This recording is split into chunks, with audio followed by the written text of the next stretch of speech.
자, 그래서 이제 다음 장으로 넘어가는데 바로 호르무즈 통행 회의가 바로 여태까지 우리가 축적해 놓은 외교적 성과가 팡 터지는.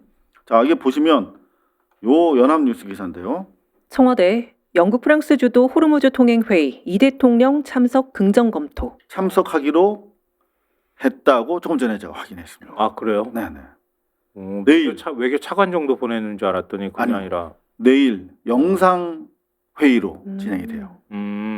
저는 이재명 대통령이 SNS로 이스라엘에 대한 비판을 한 것이 이스라엘을 타격점 잡아서 공격한 것으로 비춰지지만 사실은 지금 대칭점에서 비교 대상으로 평가받는 건 트럼프랑 이재명 구도가 만들어진 것 같아요. 왜냐하면 트럼프가 문명을 없애버리겠어 라는 얘기를 했는데 여기에 대응하는 방법이 그걸 하지 마라기보다는 우리의 서로 이익이 맞닿는 혹은 강점이 맞닿는 곳에서 만나서 너를 제외하고 다른 나라와 새롭게 문명을 꾸려나갈 거야 해서 이걸 꾸리는 테이블이 여기서 일어난 것 같아가지고 대응 방식이 세련됐다. 네. 옛날에 우리가 보통 그런 말 했잖아요. 이제 오리엔탈리즘의 일환이기도 한데 문명 세계, 네, 서구 문명국가 뭐 이랬잖아.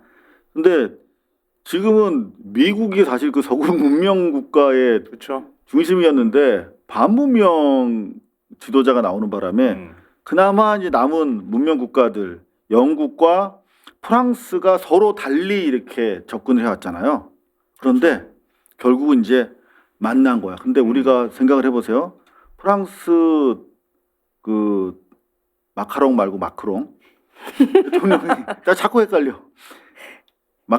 마크롱. 네, 마크롱 대통령이 왔잖아요. 그게 상당히 중요한 사실은 방문이었거든, 방한이었거든.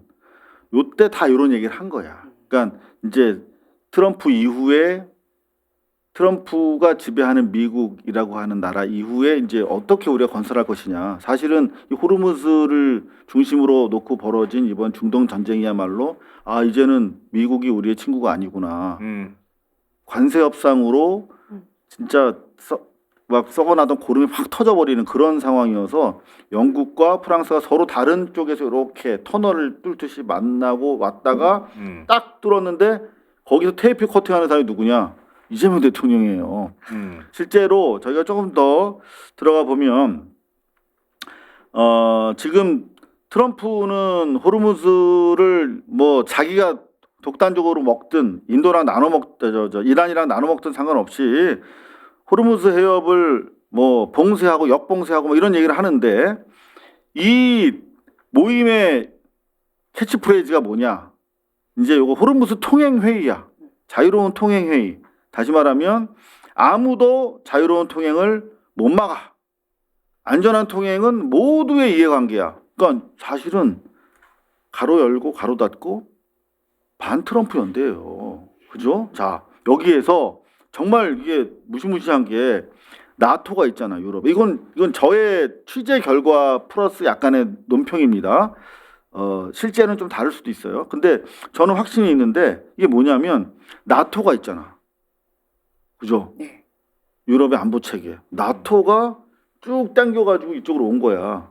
그리고 이 동아시아와 아시아에는 사실은 안보 틀이 강하게 없었잖아요.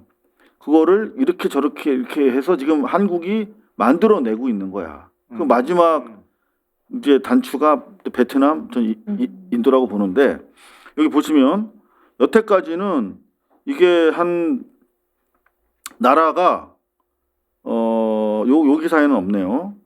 30-40개밖에 없었어. 참여하겠다고 했던 나라가. 처음에는 30-40개국밖에 호응을 안 했는데 미국 눈치 보느라고 이제는 70-80개국으로 숫자가 늘어난 것 같다. 그러니까 80개국인데 여기 보면 국제기구를 포함한다고 돼 있어요.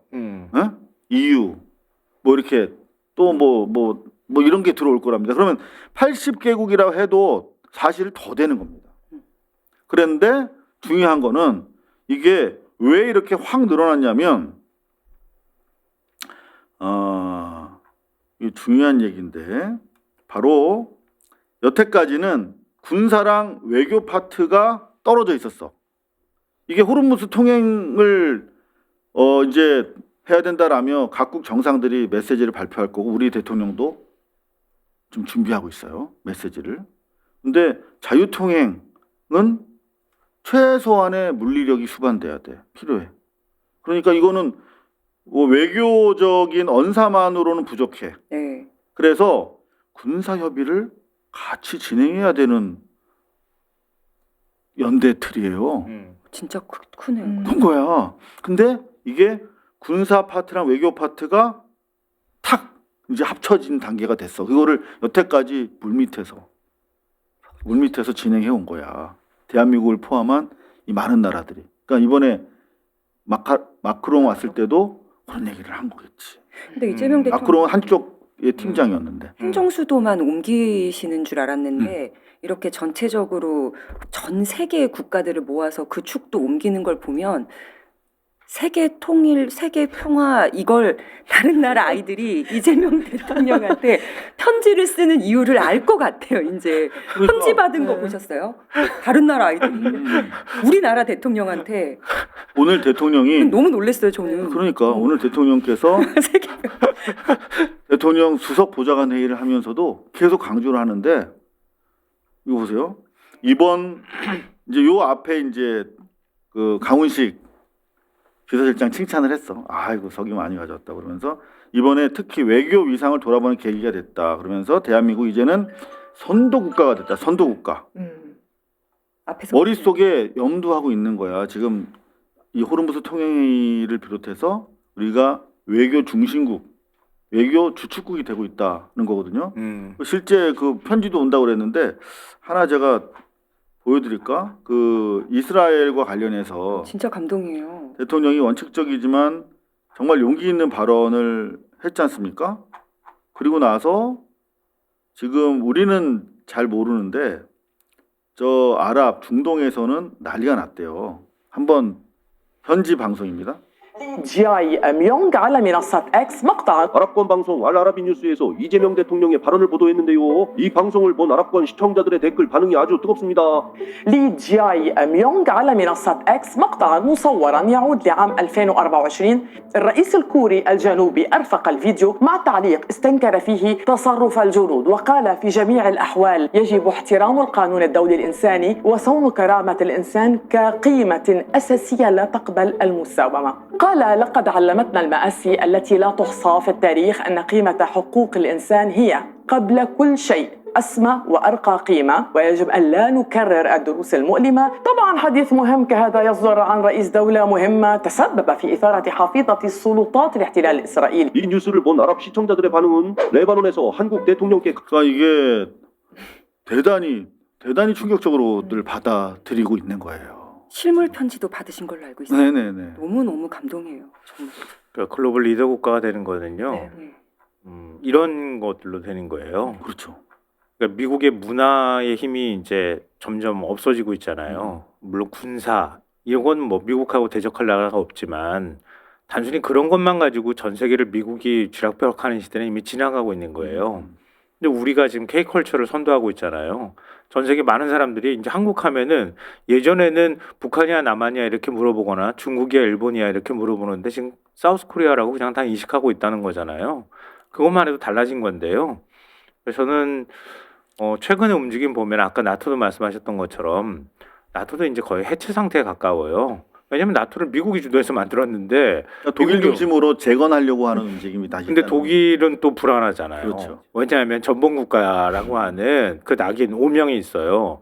그래서 사실은 프랑스가 나토에 안 들어가 있던 거예요. 지금도 나토에 안 들어가 있어요. 프랑스가. 그러니까 나토는 미국하고 영국이 주도해야 하고 그리고 이제 독일이 참여하는 방식으로 독일은 다시는 우리 전쟁 일으키지 않아라고 하는 그 부분까지 고려를 해서 나토가 주축국이 된 건데요. 근데 거기에 프랑스가 지금 영국하고 같이 붙어서 나토를 어떻게 해서든 끌고 가려고 하잖아요. 유럽을 중심으로 해서. 미국 너네 빠져? 그럼 우리가 할 거야. 이렇게 되는 거라고요. 근데 최근에 나토에서 우리 한국산 무기들 막 엄청나게 사들이고 있잖아요. 그러니까 한국이 그냥 단순히 경제력만 있는 나라가 아니라 문화적인 면에서도 그렇고 군사적인 면에서도 지금 세계 방산 5위 국가라고 얘기하는데 제가 볼 때는 이제 그 수준도 넘어갈 것 같아요. 그러니까 미국 무기가 빠진 상황에서 그걸 대체할 수 있는 무기, 그걸 빨리 납기를 맞출 수 있는 나라가 우리밖에 없다는 거잖아요. 더군다나 현장에서 검증돼 있는 무기를 쓰는 거는. 맞습니다. 그러니까 그런 식으로 가니까 한국을 어떤 방식으로든 같이 넣어줘야 되는 거예요. 뭔가 할 때. 바로 호르무즈 통행 회의, 그만큼 엄청난 정말 국제 정치, 안보, 경제의 의미를 가지고 있는 이 회의가 사실 여러분들도 잘 모르셨잖아요. 이게 그만큼 보안 속에서 전 세계가 준비를 해온 연대 모임인데, 경제와 안보가 합쳐진 개념이기 때문에 2차 세계대전 유엔 이후에 아마 전 세계를 아우르는 가장 큰 실질적인 연대체가 될 것 같은데, 그렇다면 이제 궁금하시죠? 인도, 베트남 어떻게 될 것인가?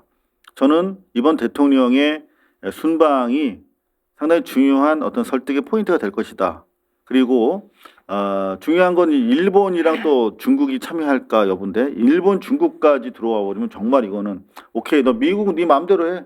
미국 없어도 돼. 우리가 간다. 이렇게 될 수가 있는 것인데, 지금 저희가 확인해 본 바에 따르면은 이번에 중국이 내일 저녁으로 지금 예상이 되고 있는데요. 화상회의, 전 세계 80개국에 달하는 국가 정상들과 국가 연대 지도자들이 참여하는 화상회의에 아직까지 중국은 참석 입장을 명시적으로 밝히지 않고 있다. 그리고 일본도 실무자단에서는 계속 소통이 이루어져 왔는데 아직 명확하게 미국 눈치를 보고 있는 것 같아요. 아직 명확하게 참석 입장을 보이지 않은 가운데 한 80개국이 지금 참석하고 있다는 것이죠. 대단하다, 이렇게 보여집니다.